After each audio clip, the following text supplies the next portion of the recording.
jiu-jitsu to the second most common form of injury in the sport of jiu-jitsu.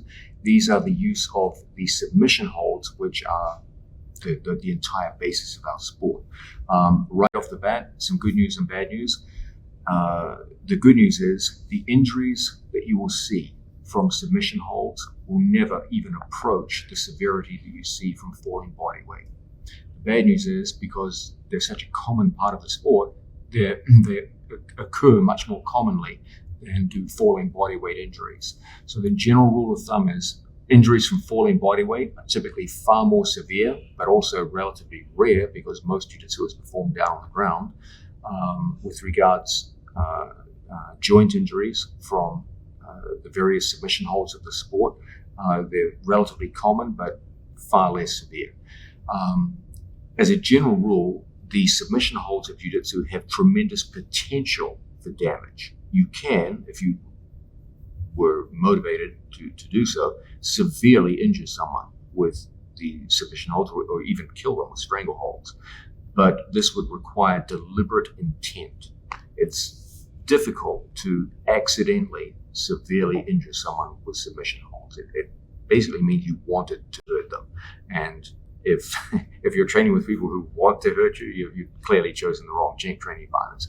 In most healthy gym environments, this is simply not the case. And as a result, you tend to get annoying injuries rather than severe injuries from various submission holds of the sport. Now, with that in mind, let's quickly go through the major categories of submission. The first category is strangulation. I know strangles have the sense in which it obviously is a common form of assassination or murder, so people think that's probably the most hazardous form of movement in jiu-jitsu, but in fact, they actually have by far and away the highest safety record. I've seen over the years literally hundreds, if not thousands, of people strangled unconscious. I've literally never seen a problem. There is no record in any of the major grappling sports that employ strangles, judo and jiu-jitsu, of someone dying in competition from a stranglehold. Meticulous records have been kept since the earliest times, and this literally never happened. So in terms of safety, strangles are actually, paradoxically, because they are the ones which are actually capable of killing someone if they were held for a sufficiently long period of time, are the safest in training environments.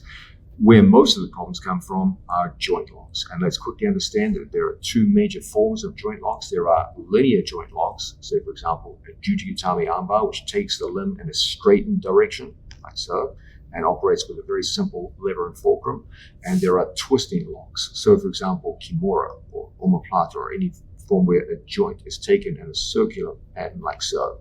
As a general rule, not always, but as a general rule, the twisting locks tend to create more severe injuries and tend to have create situations where you can go from something which is apparently safe to something where there is a tear of the soft tissue in the joint in a shorter time frame. So let's understand that typically the straight locks tend to have a higher safety record than the twisting locks, and keep that in mind as we go further into this video.